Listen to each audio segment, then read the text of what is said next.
সবাই কেমন আছো? আশা করি সবাই ভালো আছো। আমি তোমাদের কথা দিয়েছিলাম এই ক্লাসে আমি নেট পড়াবো। তাই বাংলা ভাষায় নেট পড়াতে চলে এসেছি। জেনারেল সাবজেক্টও বাংলা ভাষায় সুন্দরভাবে নেট সেটের প্রস্তুতি করাবো এবং কোর সাবজেক্ট পেপার 2 এর বাংলাটাও ভিডিও আসবে। আজকে প্রথম ক্লাস জেনারেল সাবজেক্টের বাংলা বাংলা ক্লাসের বাংলা মাধ্যমের ক্লাস করতে আমরা এসেছি। তো জেনারেল পেপার বাংলায় সুন্দর করে বোঝাবো তোমাদের, যাতে বুঝতে অসুবিধা না হয়। ইউটিউব ঘাঁটলে হাজার একটা জেনারেল ক্লাস পাবে, যেটা ইংলিশে হিন্দিতে বোঝানো হচ্ছে, কিন্তু খুব কম পাবে যে বাংলায় সম্পূর্ণটা বোঝানো হচ্ছে। তো সেটটা ক্লিয়ার করতে সুবিধা হয়, নেটটা ক্লিয়ার করতে বাংলা ভাষায় সুবিধা হয়। অনেকের দক্ষতাটা বাংলা ভাষায় বেশি থাকে, তার ফলে আমাদের সুবিধা হবে। চলো আজকে ফার্স্ট ইউনিটটা আমরা শুরু করব। ফার্স্ট ইউনিট জেনারেল সাবজেক্টের কী আছে, পেপার 1-এর সাবজেক্টে আছে শিখন। শিখন মানে টিচিং অ্যাপটিটিউড, মানে শিখন দক্ষতা। শিখন দক্ষতাতে আমরা অনেকগুলো চ্যাপ্টারে ভাগ করেছি। ভিডিওটা আসবে পার্ট 1, পার্ট 2, পার্ট 3, পার্ট 4 করে পার্ট 10 পর্যন্ত আসবে এই শিখন দক্ষতাটা। তাই এই চ্যানেলে যারা নতুন, অনেকেই নতুন হবে, কেননা এই চ্যানেলটা সবেই শুরু করেছি, তাই জন্য তারা সাবস্ক্রাইব করো, বেল আইকনটা প্রেস করে রাখো, যাতে সমস্ত ভিডিওর নোটিফিকেশান তোমাদের কাছে পৌঁছে যায়, যাতে তোমরা খুব সহজেই এই নেট প্রস্তুতিটা নিতে পারো ঘরে বসেই বিনামূল্যে। ঠিক আছে, চলো শুরু করি। শিখন। শিখন কি? শিখন হলো একটা জটিল প্রক্রিয়া। কী রকম জটিল প্রক্রিয়া? এটি শিক্ষক এবং শিখনের পদ্ধতি। শিক্ষণ এবং শিখন, শিক্ষণ এবং শিখনের মধ্যে তফাৎ আছে। যেটা হচ্ছে টিচিং লার্নিং, মানে টিচিং লার্নিং, সেটা হচ্ছে শিখন, যেটা আমরা শিখছি, আয়ত্ত করছি। আর অন্যকে শিক্ষা দিতে গেলে শিক্ষণ ক্ষীণয়ে মূর্ধন্যস্বয়ে চলে আসবে। এবং এর ফলে মানুষের জীবনে সামাজিক এই শিক্ষণ এবং শিখনের পদ্ধতির সমন্বয়ের ফলে মানুষের জীবনের সামাজিক ও আচরণগত বিবর্তন আসে। মানুষের সামাজিক এবং আচরণগত বিবর্তন অর্থাৎ, যখন আমি স্কুলে যাচ্ছি পড়তে, তখন আমি বাড়ির মতো নিশ্চয়ই ব্যবহার করব না, এখানে সেখানে জুতো ছুঁড়ে ফেলবো না, শুয়ে পড়বো না, একটা নির্দিষ্ট নিয়ম শৃঙ্খলের মধ্যে থাকবো। হ্যাঁ, সেই অভিব্যক্তিটা আমাদের আমাদের মধ্যে গড়ে উঠবে। সেটাকেই বলা হচ্ছে একটা আচরণগত বিবর্তন, পার্থক্য দেখা যাচ্ছে যত আমরা বড় হচ্ছে, যা তার ওই পরিবেশে বেঁচে থাকার জন্য খুবই দরকার। তুমি যদি স্কুলে সার্ভাইভ করতে চাও, তুমি যদি ইউনিভার্সিটি সার্ভাইভ করতে চাও, তুমি যদি কোনো অফিসে চাকরি করতে চাও, সেখানকার নিয়ম রুলস মেনে চলতে হবে। আমি এই দেশে আছি, এই দেশের নিয়ম নীতি মেনে চলবো, এটাই হচ্ছে বিবর্তন। এটা খুব দরকার। শিখন একটি গতিশীল পদ্ধতি, এটা স্থায়ী নয় যে তুমি শিখে গেলে এটা চিরস্থায়ী নয় তুমি শিখে গেলে হয়ে গেল না, এটা সেরকম নয়। এটা গতিশীল, এটা দিনের পর দিন বদলাতে থাকবে পরিস্থিতি অনুযায়ী। দিন যত বদলাবে, আমরা যত ইনফ্রাস্ট্রাকচার উন্নত করব, তত এটা বদলাবে। এটা এমন একটা পদ্ধতি যাতে শিক্ষক এবং ছাত্র উভয়েই সমান ভূমিকা থাকে। শিক্ষক এবং ছাত্রের ভূমিকা সমান থাকে। শিক্ষকও এফোর্ট দেবে, ছাত্রও এফোর্ট দেবে, দুজনের সমন্বয়ে চলতে হবে। কেউ একজন এফোর্ট দিয়ে যাবে, একজন কোনো জবাব দিতে পারবে না, লেকচারের মতো এই বিষয়টা হবে না। তাহলে এই বিষয়টা কেমন হবে? যেরকম শিক্ষক বোঝানোর চেষ্টা করবে, শিক্ষার্থী বোঝার চেষ্টা করবে। ছাত্রের মানসিক বিকাশ তখনই সম্ভব যখন তার শিক্ষা বিজ্ঞানসম্মতভাবে হয়ে থাকবে এবং তা একজন প্রকৃত শিক্ষকের প্রতিই সম্ভব।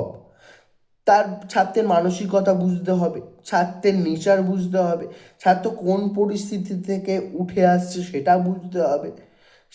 সেই যে বিজ্ঞান ভিত্তিক একটা পড়াশোনা চাই, সেটা শিক্ষকই পারে যে ছাত্রের মনস্তত্ত্ব বুঝে সে ছাত্রকে ঠিক সেইভাবে শিক্ষা দিতে যেইভাবে ছাত্র কমফর্টেবল, ছাত্রের পক্ষে বুঝতে সহজ হয়। এটা একটা ধারণা যে ভালো শিক্ষক তৈরি করা যায় না, তারা জন্ম নেন। কিন্তু শিক্ষণ বা তালিম সেই শিক্ষককে আর উন্নতর করতে সাহায্য করে। আমি যদি রোজ তোমাদের পড়াতে বসি, রোজ যদি আমি ডিসকাস করি, রোজ যদি আলোচনা করি, তাহলে সব তোমাদের মধ্যেও আমার মধ্যে একটা পড়ানোর কনফিডেন্স আসবে। আমি পড়াতে আরও দক্ষ হয়ে যাব। যদি যেমন গান রোজ রেওয়াজ করতে হচ্ছে, আমাদের রোজ রেওয়াজ করলে ফলে গানটার প্রতি একটা আয়ত্তে চলে আসে, আর আমাকে ওটা নিয়ে ভাবতে হয় না যে কি করব। সেই রকমভাবেই যদি একজন শিক্ষক রোজ পড়ায়, নিয়ম করে পড়ায়, তাহলে তার আয়ত্তে চলে আসবে জিনিসগুলো, জলবাত হয়ে যাবে। এবং যে ধরো একদিন পড়ালো, তারপর আর পড়ালোই না, সে বিভিন্ন মাধ্যমে পড়ালোই না, 2 বছর পর সে যখন পড়াতে যাবে তখন একটু হলেও তো হোঁচট খাবে। সেই ব্যাপারটা এখানে বলা হচ্ছে। অ্যাডামান্ড অ্যাডমিন এর মতে, ইনি একজন টিচিং দক্ষতা নিয়ে, শিক্ষণ দক্ষতা নিয়ে বলেছেন।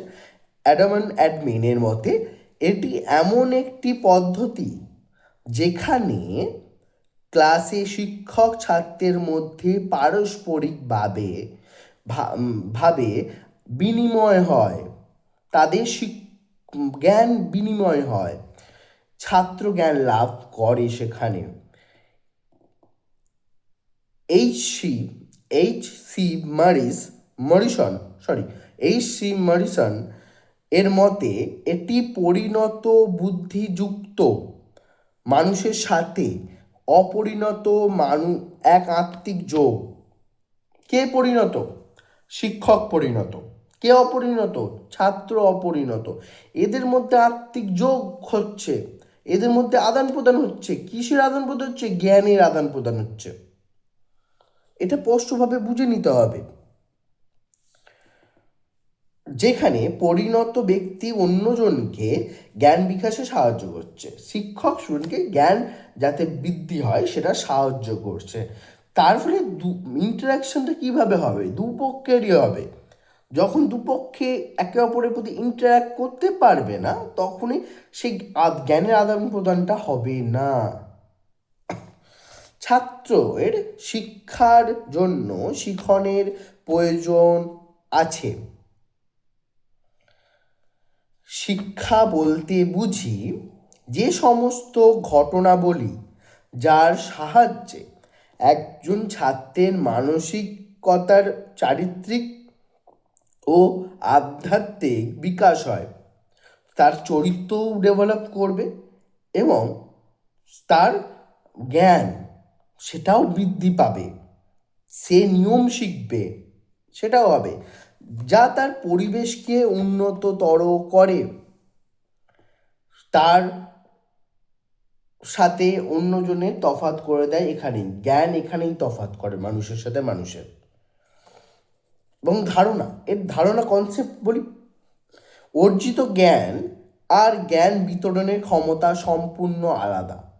যেটা আমি অর্জন করছি, অর্জিত জ্ঞান, এবং যেটা আমি বিতরণ করছি, সেই ক্ষমতা সম্পূর্ণ আলাদা। কিন্তু আমি কতটা নিজেকে উজাড় করে সব বিতরণ করতে পারবো সেটা আলাদা, কতটা নিজের মধ্যে ইনটেক করতে পারবো, গ্রহণ করতে পারবো, সেটা আলাদা হবে।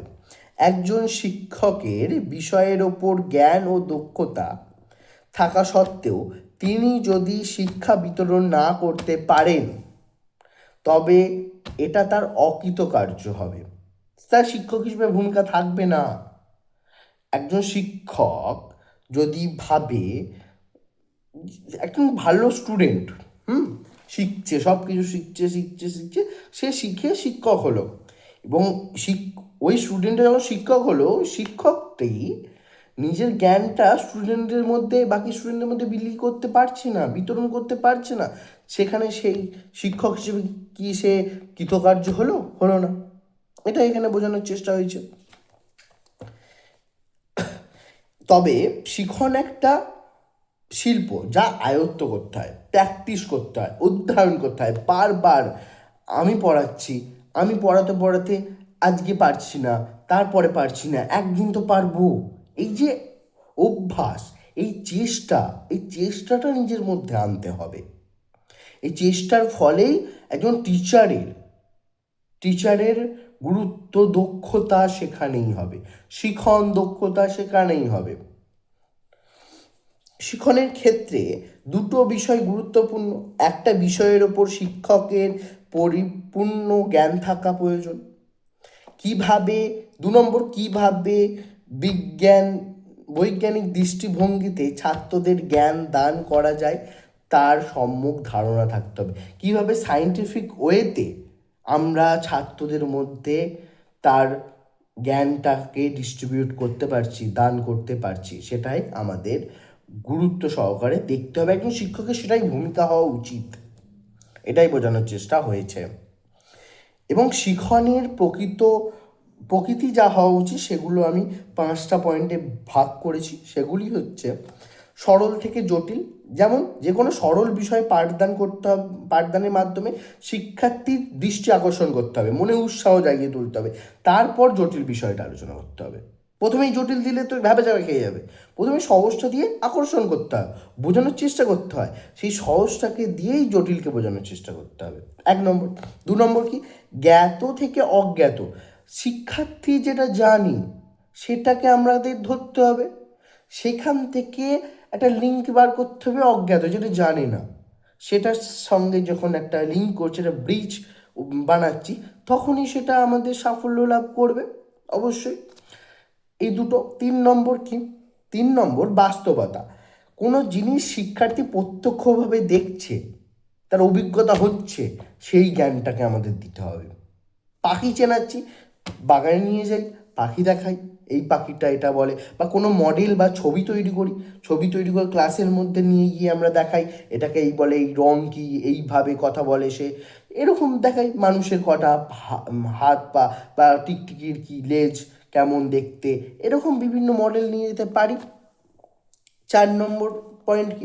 4 নম্বর হলো বিশেষ থেকে নির্বিশেষ, মানে কোনো বিষয়ে বিশেষ বিশেষ অংশ সম্বন্ধে শিক্ষার্থীকে উৎসাহিত করে তুলতে হবে, যাতে ইন্টারেস্ট বাড়ে, হ্যাঁ, বিশেষ বিশেষ ব্যাপারে।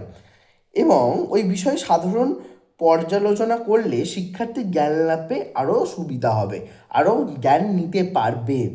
এবং বিষয় সম্পর্কে সম্যক ধারণা, শিক্ষাদানকালে একজন শিক্ষকের উচিত প্রথমে সমস্ত বিষয় সম্বন্ধে সুপরিচালিতভাবে, ভালোভাবে প্রাথমিক ধারণাটা দেওয়া, ইনফ্রাস্ট্রাকচারটা দেওয়া।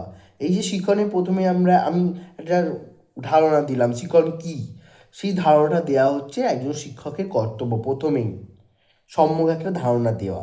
তারপর বিশেষ অংশগুলি, যেমন এখন বলছি শিক্ষণের প্রকৃত যা হওয়া উচিত, এই পয়েন্টটা নিয়ে আলোচনা করছি, এরপর আরও পয়েন্ট আছে, পরের দিন আলোচনা করব। তেমনই সম্বন্ধে আলোচনা করা, এর ফলে শিক্ষার্থী বুঝতে সুবিধা হবে। ঠিক আছে, আজকে ভিডিও আরও বড় হয়ে যাবে, না হলে আজকে এই পর্যন্ত পড়া থাকলো। এটা ভালো করে পড়ো, কোনো অসুবিধা হলে কমেন্ট করো। পরের পার্ট 2 শিখন দক্ষতার অবশ্যই আসবে, খুব তাড়াতাড়ি আসবে, রোজ পড়তে বসবো আমরা।